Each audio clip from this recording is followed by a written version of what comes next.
Mikkel Thorup here from the Expat Money Show. I'm so happy today. I have my very good friend Marco Wutzer to join me. He is a crypto expert, and today we're going to be discussing the T4 method. So Marco, can you please tell the audience what is the T4 method? Of course I can. So if we look at the crypto market in general, there's now, 12,000 projects or some crazy amount out there. So nobody can really look at all of that and have an opinion on it. So you have to kind of specialize and say, okay, what do I look at in the first place? So I have to have like a framework to, before I even look at projects, to discard what I don't even want to look at. So for me, like I mentioned in the previous video, I like to look at the blockchains and the protocols that form the foundation that other apps are built upon, that assets then live upon or live on. And so this is the space that I exclusively look at, and anything that doesn't fit this criteria, I discard it right away, because I think the blockchains and the protocols is where you have the most leverage. Now, how do I analyze a project? What are the important criteria? So I have developed over the years what I call the T4 method. If I look back, I'm in the market now for 11 years. In the beginning, there was maybe 5 projects. It was easy. You just look at everything and say, okay, I like this one, I'll buy it. But then over time, especially like 2015, 16, 17, as all of this mushroomed and there were all of a sudden thousands, that's when I came up with this method. So what does it contain? The 4 T's. First one is T1, the technology.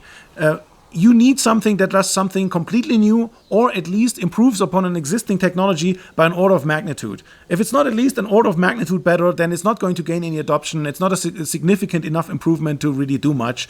So this is like the core point number 1. So a lot of projects I can already discard right away because they're not having something new or something significantly better. Okay. So that's the start of everything. The next one, T2, is the team.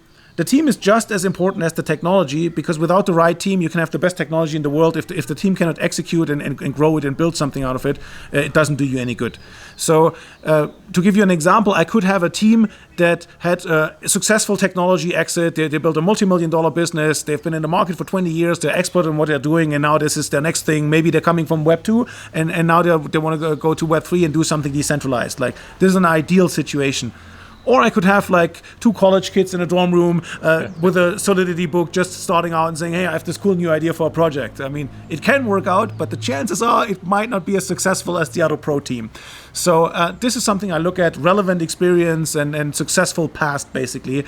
A players want to work with A players, and so this is simple. So the team is just as important as the technology. So now we have 2 T's, very crucial. Let's get to T number 3, and that's the tokenomics, as I like to call it. So the token economics. How does the token work from an economic perspective? You can have the best technology in the world, you can have a great team. If the token is not designed to appreciate in value as the project gains adoption and market share, then for me as a speculator, I'm here to make money. It doesn't do me any good, right? So this is also a very, very crucial part.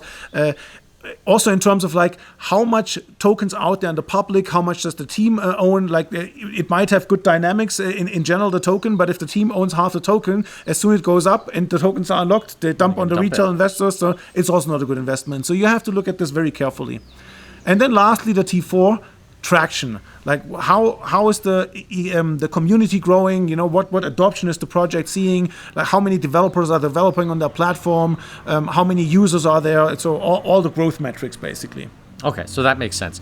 So what about some examples? Like an example of a project that would not cross the criteria of your T method, like Ripple or something like that. Yeah. Or maybe another project that you can think of. Ripple is a good example because for some reason, they have really good marketing. Every newbie in crypto somehow starts out buying Ripple. I don't know where this is coming from, but it's a common thing. But if you actually look at Ripple, it's exactly designed for insiders to dump on retail investors. It's not even what I would call like a cryptocurrency, because it's not limited and decentralized by design. Like the insiders hold all the token with a more or less unlimited supply, and whenever it appreciates, they dump on the retail investors, and so the insiders get rich. And the project itself, it was supposed to be something that banks use. I don't think a single bank uses this. Like, I don't even know what it's doing these days. So it's something that wouldn't pass the T4 method, not by a long shot.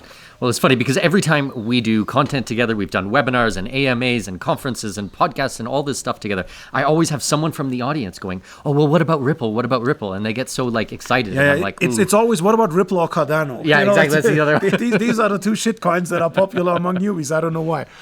Well, and then Cardano, correct me if I'm wrong, they pass the team, but they do it in a very different way. They have like a lot of PhDs and stuff like that, opposed to entrepreneurs who are used to making projects that like make a lot of money. Yeah, And I mean, I don't know if the team would pass, to be honest. I would Okay. have to take a closer look, but this is exactly one of the things that you have to look at. Business development is very important because you can have the greatest techies, but if they can't make it work from a business perspective and build the right strategic partnerships, then it's also not going to work out. Okay, makes sense. So in Project Serenity, if you guys check the link below or you go to expatmoneyshow.com/serenity, I think you're going to be able to learn a lot more about the T4 method in there. Is that correct? Yeah, I have a full detailed video about how exactly it works in more detail. And of course, you get the current portfolio of what I think are the up and coming, fast growing projects where you can make a lot of money from.